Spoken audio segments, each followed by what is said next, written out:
queria que os irmãos abrissem a Bíblia em Colossenses, capítulo 1. Vamos ler dos versículos 13 ao 23. Diz assim a palavra do Senhor: Ele nos libertou do império das trevas e nos transportou para o reino do Filho do seu amor, no qual temos a redenção, a remissão dos pecados. Este é a imagem do Deus invisível, o primogênito de toda a criação. Pois nele foram criadas todas as coisas, nos céus e sobre a terra, as visíveis e as invisíveis, sejam tronos, sejam soberanias, quer principados, quer potestades. Tudo foi criado por meio dele e para ele. Ele é antes de todas as coisas. Nele tudo subsiste. Ele é a cabeça do corpo, da igreja. Ele é o princípio, o primogênito de entre os mortos, para em todas as coisas ter a primazia, porque aprove a Deus que nele residisse toda a plenitude. E que, havendo feito a paz pelo sangue da sua cruz, por meio dele, reconciliasse consigo mesmo todas as coisas, quer sobre a terra, quer nos céus.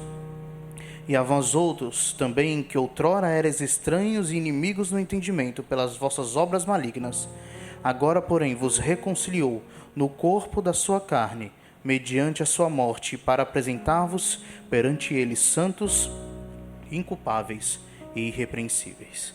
Se é que permaneceis na fé, alicerçados e firmes, não vos deixando afastar da esperança do evangelho que ouvistes e que foi pregado a toda criatura debaixo do céu, e do qual eu, Paulo, me tornei ministro.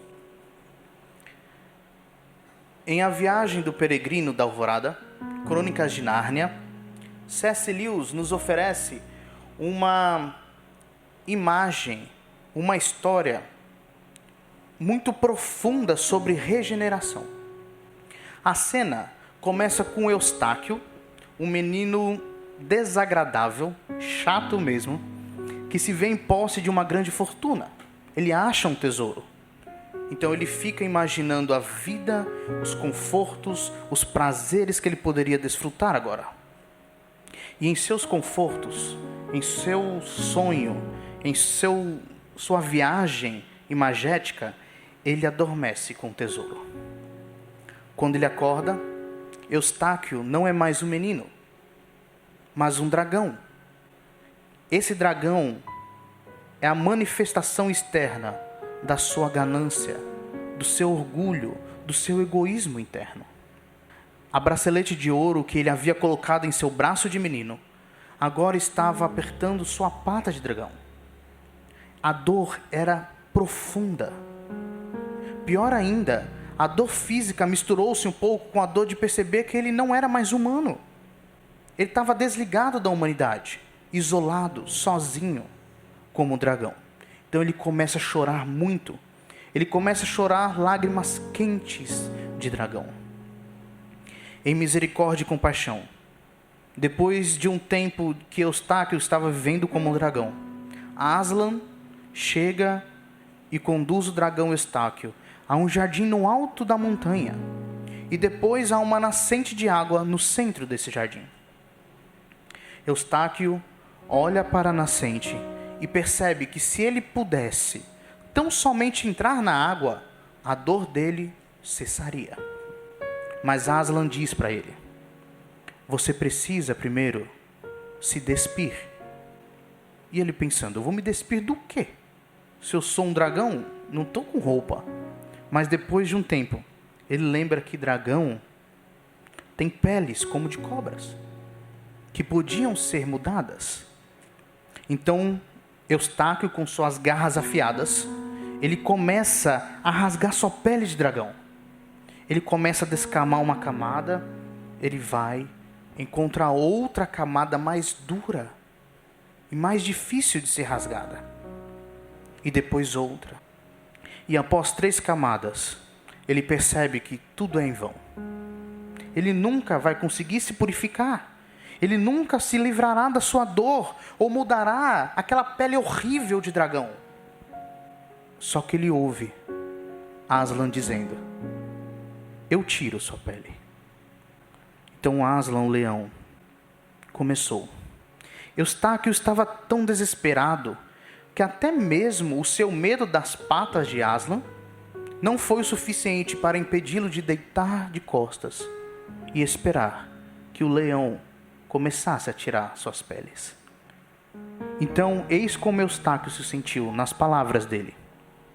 A primeira unhada que ele me deu foi tão funda que julguei ter me atingido o coração. E quando começou a tirar minha pele, senti a pior dor da minha vida. A única coisa que me fazia aguentar era o prazer de sentir que ele estava tirando minha pele. Que eu ia me livrar dessa pele. Então ele tirou-me aquela coisa horrível, como eu achava que tinha feito das outras vezes. E lá estava ela sobre a relva, muito mais dura e escura do que as outras. E ali estava eu também, macio e delicado, como um frango depenado, e muito menor do que antes. Nesta altura, Aslan me agarrou. Eu não gostei muito, porque eu estava sensível, sem a pele, e ele me atirou dentro d'água.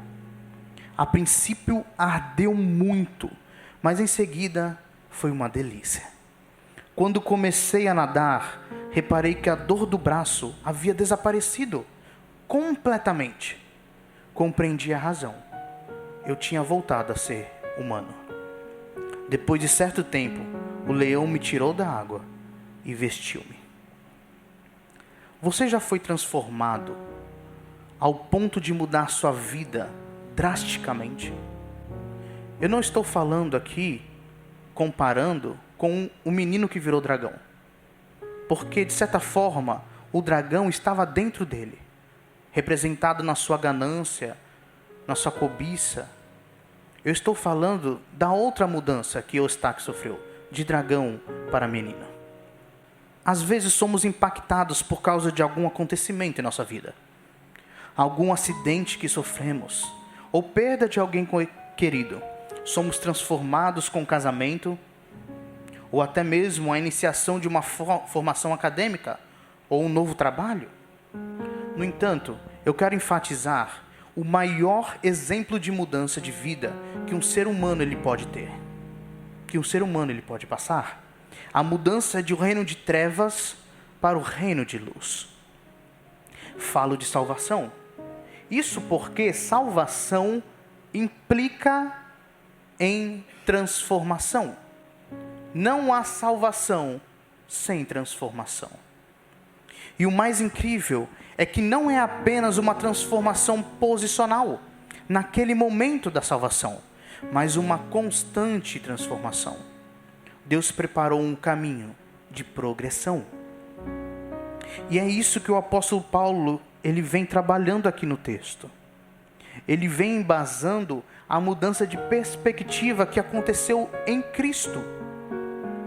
Os colossenses, eles precisavam ter em mente, eles precisavam entender que o proceder em Cristo não pode ser o mesmo que o proceder sem Cristo. Eles precisavam mudar. Algo tinha que mudar. Por causa de Cristo. Temos então nossa cosmovisão restaurada, uma cosmovisão quebrantada por Cristo, quem Ele é e o que Ele fez. Vamos então ver 3 verdades sobre essa mudança de vida em Cristo.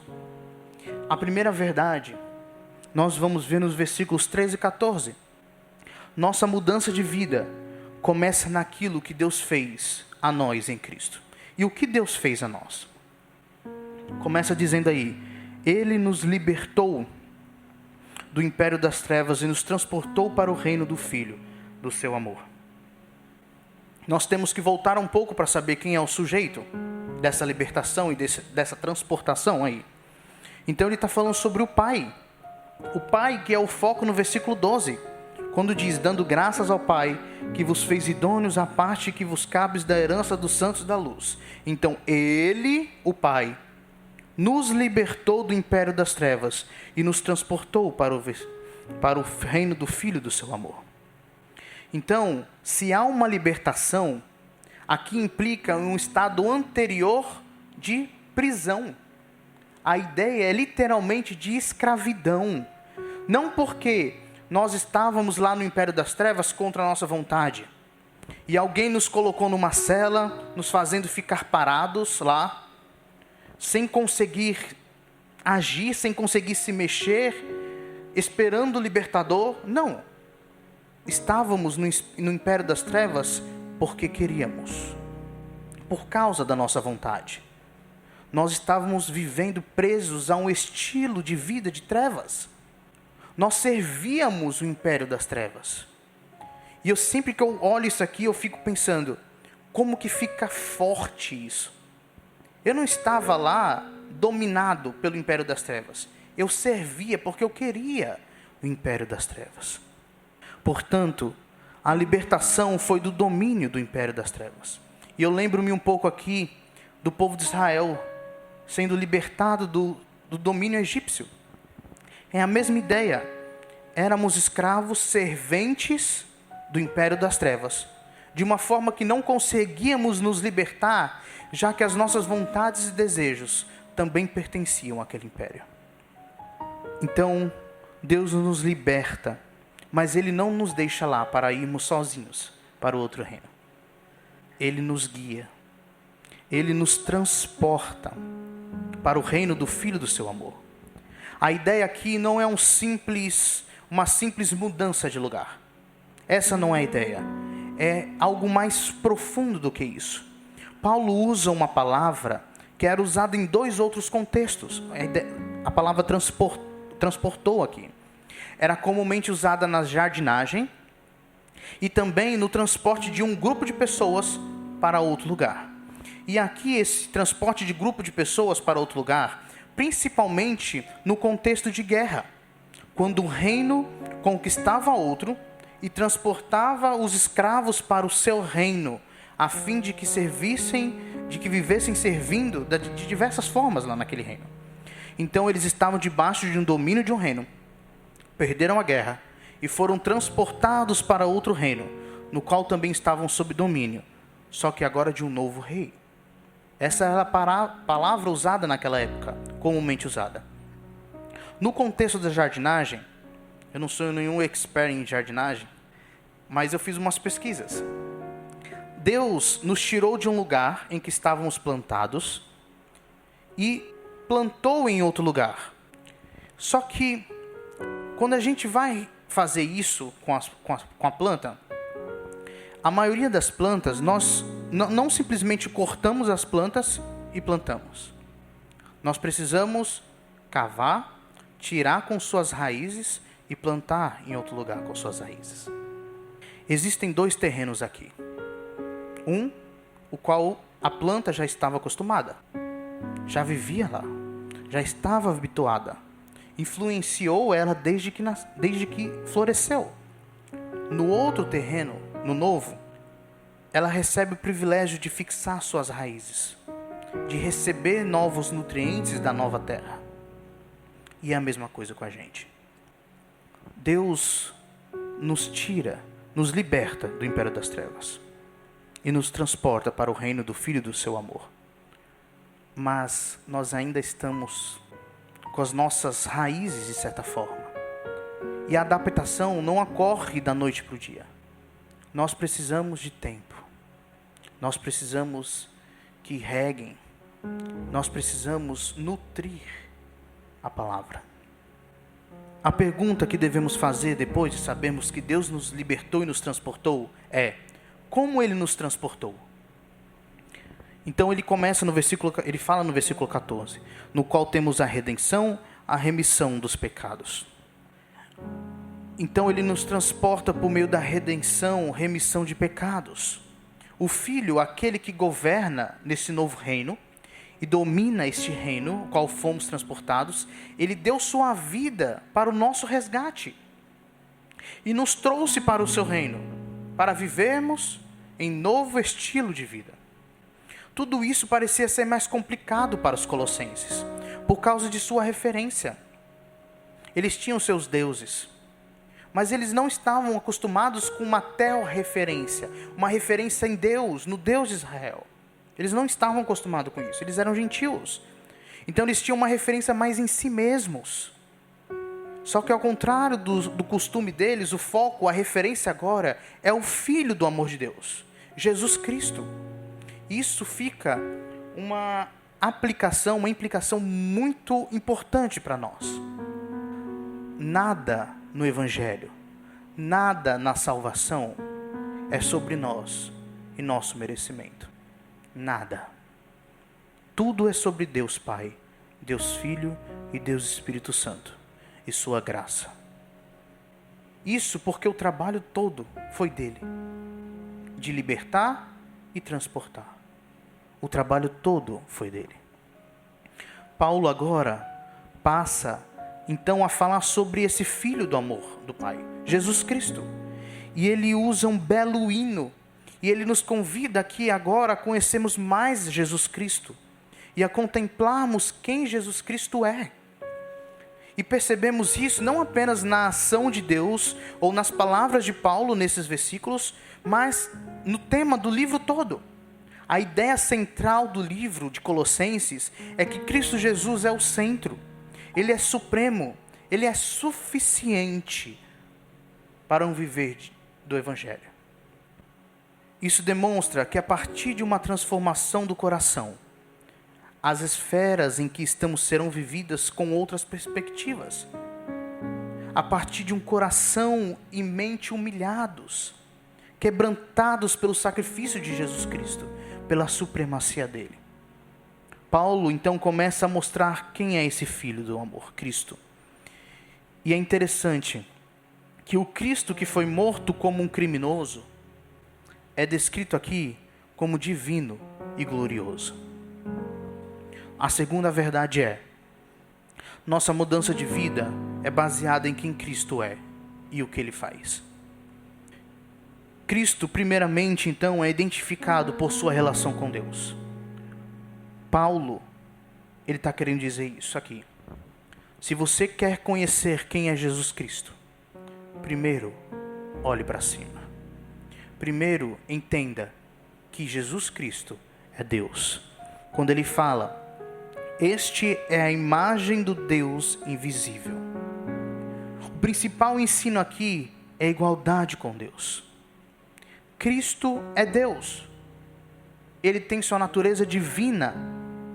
A sua natureza é a mesma do Deus invisível. Então ele é a imagem do Deus invisível. Cristo é Deus e mediador que revela perfeitamente o Deus Pai. E é interessante como aqui Paulo ataca diretamente uma heresia que circulava lá em Colossos. A heresia afirmava que tudo aquilo que é material, físico, corporal, é inferior. E tudo aquilo que é invisível, imaterial, espírito, é superior. Baseado muito na teoria de Platão, dualismo platônico. E por causa dessa heresia, muitos rebaixavam Cristo. Muitos falavam que Cristo era inferior por ele ter corpo. Mas Paulo, muito inteligente e também cheio do Espírito Santo, escreve na carta algumas vezes sobre sangue, sobre corpo, sobre imagem de Cristo. Exatamente para mostrar que Cristo é a representação visível do Deus invisível. Ele já existia antes da criação. E ele já começa a dizer: o primogênito de toda a criação. Então Cristo primeiramente é identificado por sua relação com Deus. Se quisermos conhecer quem Cristo é, primeiro temos que olhar para Deus. A segunda forma de identificarmos quem Cristo é identificado por sua relação com a criação. Então ele vai falando: o primogênito de toda a criação. Eu já vou ler aqui o versículo 16 e 17 também. Pois nele foram criadas todas as coisas, nos céus e sobre a terra, as visíveis e as invisíveis, sejam tronos, sejam soberanias, quer principados, quer potestades. Tudo foi criado por meio dele, para ele. Ele é antes de todas as coisas, nele tudo subsiste. Deus não foi criado. Quando a gente ouve aqui o primogênito de toda a criação, a gente já pensa em que Cristo foi criado. mas Deus não foi criado. Muito diferente do que Ario defendeu lá no concílio. A ideia não é que Cristo foi o primeiro de uma espécie, como por exemplo em Apocalipse 1,15, quando é falado lá o primogênito dos mortos, ou em 1 Coríntios 15:20, quando fala lá que é primícias dos que dormem. A ideia não é então que Cristo é o primeiro de uma série, mas aqui primogênito denota que ele é antecedente, o que dá condição para a criação. O versículo implica então que Cristo é independente da criação, mas a criação não é independente dele. A criação depende dele. É interessante como que Paulo vai construindo a imagem de Cristo aqui. Ele vai falando que, por ele ser Deus, ele domina a criação. A ideia é essa. A sua relação com Deus é base para suas demais relações com a criação e com o seu povo, com a humanidade, que vamos ver a seguir. Portanto, então, falar que Cristo é o primogênito da criação é afirmar que ele governa a criação. Ele é o Senhor da criação. Ele tem autoridade. Ele possui todo o domínio. E ele começa a explicar isso melhor, especificando no versículo 16. Porque nele foram criadas todas as coisas. O contexto, então, principal aqui é a pessoa de Cristo. Nele, indicando principalmente, não é a causa instrumental ou a causa exemplar, mas, como eu já falei, é a causa condicional. Cristo é a condição. Ele é o condicional que todas as coisas foram criadas. Sem Cristo, não há criação. Paulo, então, vai enfatizar esse todas as coisas, usando os locais céus e terra, usando a natureza visível e invisível, e demonstrando que até as coisas que eram tidas como mais evoluídas na criação, só existem porque Cristo condicionou. As coisas mais evoluídas, que eram tidas como mais evoluídas, por exemplo, eram os anjos. E aqui ele de novo ataca a heresia que circulava lá em Colossos. Porque os anjos eram colocados acima de Cristo nessa heresia. Por serem invisíveis e assim espirituais, né? E assim sendo, eram tidos como mediadores entre os homens e Deus. Tanto que no versículo 2, Paulo vai atacar fortemente essa ideia de humildade que as pessoas tinham, de colocar os anjos como mediadores. Isso é falsa humildade. Só há um mediador entre os homens e Deus: Jesus Cristo. Então, Paulo está falando, os anjos foram criados por Cristo. Como que os anjos podem ser maiores que Jesus Cristo? Então ele vai fechar com tudo foi criado, no versículo 16, por meio dele e para ele. Cristo não é apenas a condição da existência, mas ele também é o fim. Fomos criados por Cristo e para Cristo. Ele é o propósito. Aqui entra a nossa vida com propósito, meus irmãos. Fomos criados para adorar a Jesus Cristo. Muitas vezes nós perdemos nosso senso de adoração quando constantemente voltamos nossa vida para nós mesmos e nos esquecemos da grandeza do Deus a quem servimos. E por que isso acontece? Porque não focamos em Cristo, naquilo que Ele é e naquilo que Ele fez. Ele é Senhor, Ele é Criador, Ele é mediador, Salvador, e que deve ser adorado por quem Ele é. Nós não devemos esquecer da grandeza do seu ser. E o 17 vai fechar essa relação exaltando a supremacia de Cristo por meio de sua eternidade e de sua permanência como sustentador da criação. Ele é antes de todas as coisas. Nele tudo subsiste. E é interessante como Paulo vai usar os verbos aqui. Os verbos aqui estão na forma que a gente chama de perfeito, né? Utilizados aqui. E essa ideia do perfeito é para dar ênfase, para mostrar que essa parte está no primeiro plano. Paulo está querendo dizer, isso aqui é central. no final do versículo 16, tudo foi criado por meio dele e para ele. E no versículo 17, ele é antes de todas as coisas, nele tudo subsiste. Essa é a parte central. Ele é além do tempo. Ele não está limitado pelo tempo. Por quê? Porque Jesus Cristo é o Senhor do tempo. Cristo não criou, deu corda no mundo e deixou o mundo a sós. Não foi isso que ele fez. O seu caráter é de um Deus sustentador. Por isso que fala que nele tudo subsiste. Porque ele sustenta a sua criação. Passamos nesses últimos anos, momentos delicados por conta da pandemia. Com morte de pessoas queridas e próximas, enfermidades que mudaram nossas vidas. E como consequência disso, certa crise financeira assolou algumas pessoas. Mas é interessante como, se nós observarmos, quem é do Senhor e quem não é, em meio à crise, a diferença é brutal. Nós que cremos nesse Cristo, descrito por Paulo, não podemos nos esquecer que com o seu chamado, com a salvação, para vivermos no mundo, vem a sua capacitação. Jesus nos chama, nos transporta para o reino do Filho do seu amor. Deus nos transporta para o reino do Filho do seu amor.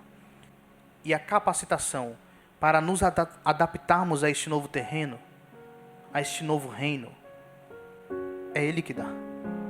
Ele não nos deixa sós. Ele nos dá a capacidade para isso, o seu sustento. E por isso, qualquer coisa que seja, quem tem Cristo, o apavoro não deve possuir essa pessoa. Se eu tenho Cristo, eu não preciso ficar apavorado. Posso ficar triste. Posso ter, certa vez, questionar também. Por quê? Mas ficar apavorado, perder o controle, Cristo nos sustenta. Ele continua nos sustentando. Vimos que Cristo é identificado por sua relação com o Pai, por sua relação com a criação. E agora Cristo é identificado por sua relação com o seu corpo, com o seu povo, com a igreja. Ele vai falar aí no versículo 18, que ele é a cabeça do corpo da igreja. Ele é o princípio, o primogênito de entre os mortos, para em todas as coisas ter primazia. Então, Cristo é identificado com o seu povo. Ele governa sobre a igreja. Ele não é só Senhor da criação, mas Ele é Senhor da nova humanidade que Ele mesmo instaurou. Sua igreja, o seu corpo. E aqui Ele está confirmando a mudança de terreno e de governo, lá no versículo 13 que a gente leu. Nos transportou do reino das trevas, onde éramos governados por nossos desejos, nos transportou para o reino onde Cristo é o cabeça. Ele então é identificado com a criação no sentido de existência, sustentabilidade e propósito. Mas agora, meus irmãos, quando ele começa a falar sobre o seu povo, sobre a sua igreja, é algo mais profundo. Porque a nossa relação se torna mais íntima com Cristo. E podemos ver isso por meio do que vem a seguir. Quando ele diz, ele é o princípio, o primogênito de entre os mortos. Sabe por quê? A relação de Cristo com o seu povo, com a igreja, é mais íntima do que a relação com a sua criação de forma geral?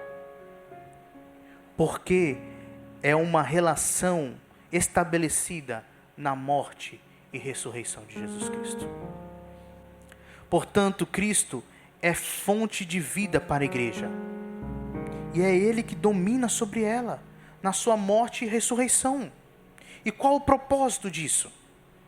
É ser superior, preeminente em todos e tudo, em sabedoria, em santidade, poder, domínio e glória, com respeito ao mundo e com respeito ao seu povo. E não há explicação melhor para tudo isso ser assim do que o versículo 19. Às vezes a gente pergunta, por quê? Por que isso é assim? O versículo 19 nos dá a resposta de forma direta. Olha aí. Porque aprove a Deus que nele residisse toda a plenitude. Ponto. Deus quis. E eu vou questionar o quê? Deus quis. A vontade de Deus foi essa, de que todas as coisas encontrassem seu significado em Jesus Cristo. Todo plano, criação, providência encontram seu significado em Jesus Cristo. E onde que Cristo concretizou essa plenitude? É interessante, quando a gente fala sobre plenitude, a gente pensa em glória, a gente pensa em algo mais rebuscado, em alegria, não em tristeza, não em sofrimento, não em dor.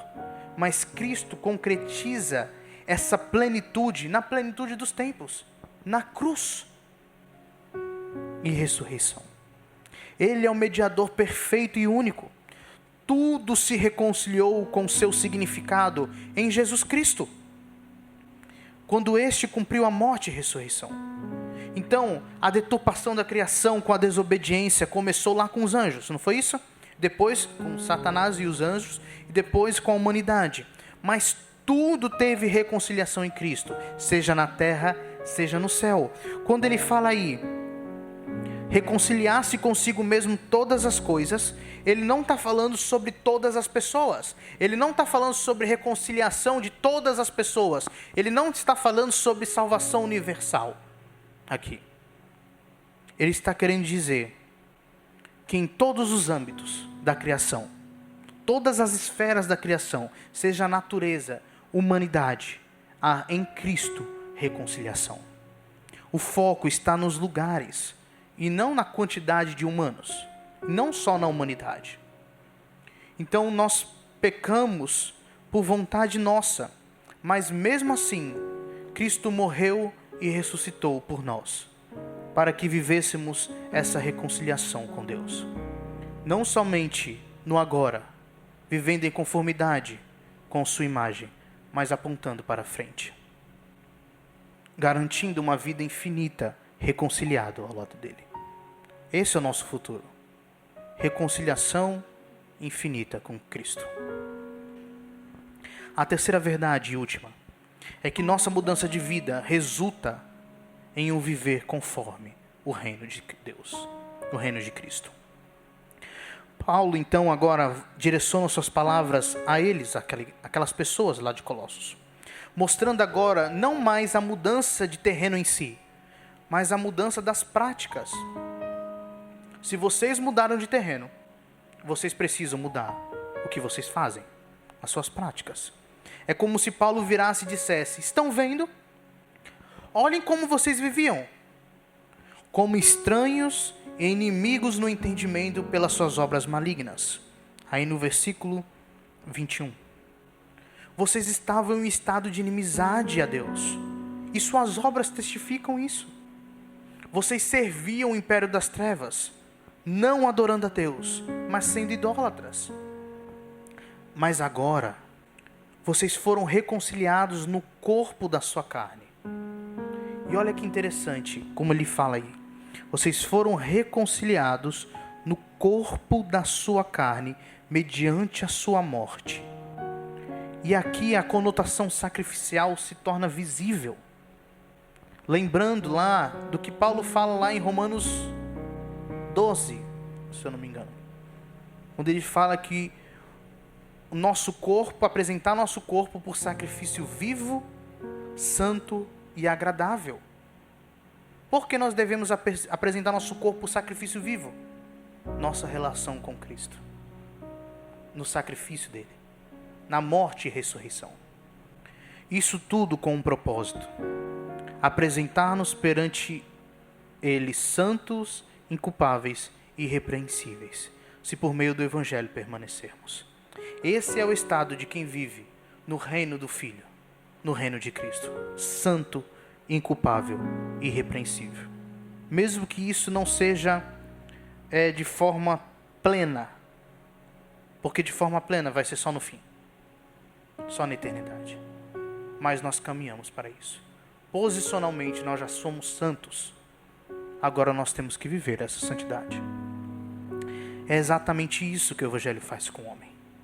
Ele transforma o todo, o seu modo de viver, seu estado. Porque o Evangelho faz com que o centro da vida destes que foram transformados seja Cristo. Não qualquer Cristo, mas o Cristo pregado por Paulo, que é um com o Pai.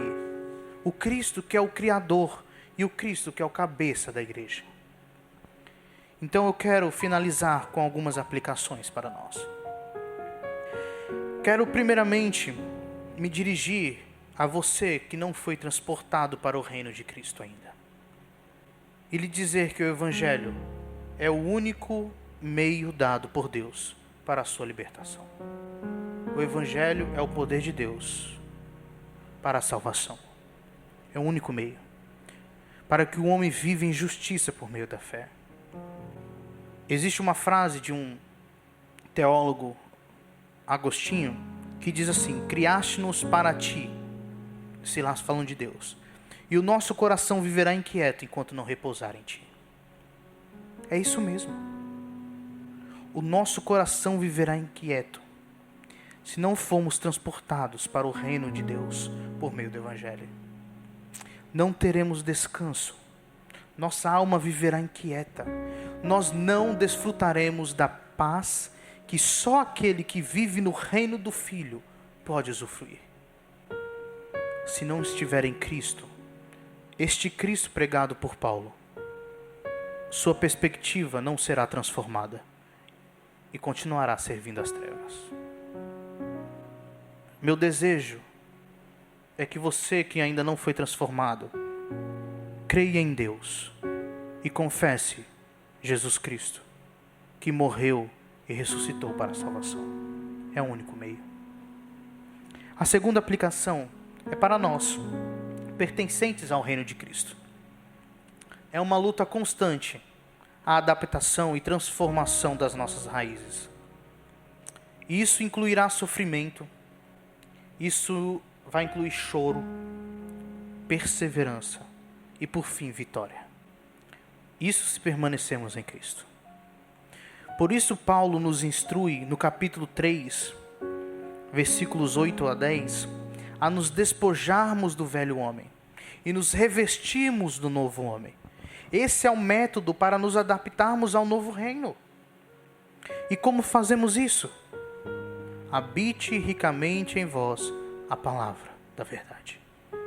Não vos embriagueis, mas enchei-vos do Espírito. Pratiquem o culto. O culto a Deus, não estou falando só do domingo não. Estou falando do culto diário. A todo instante. Pratiquem o culto a Deus. E não o culto a nós mesmos. A terceira aplicação. Cristo é nossa referência. E quando abrimos lá em Romanos 8, 28, a partir do 28, diz assim: sabemos que todas as coisas cooperam para o bem daqueles que amam a Deus, daqueles que são chamados segundo o seu propósito. Porquanto, aos que de antemão conheceu, também os predestinou para serem conformes à imagem do Filho, a fim de que ele seja o primogênito entre muitos irmãos. Assim como Cristo é a imagem de Deus, nós somos salvos para viver em conformidade com a imagem de Cristo. Não foi isso? Lá em Gênesis, qual o propósito para o qual fomos criados? Façamos então aqui o homem a nossa semelhança. Não é isso?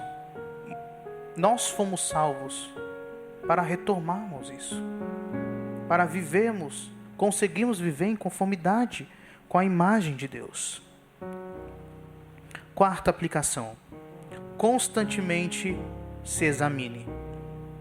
Examine suas ações, a maneira como você costuma pensar, examine suas motivações, examine o que as pessoas dizem de você.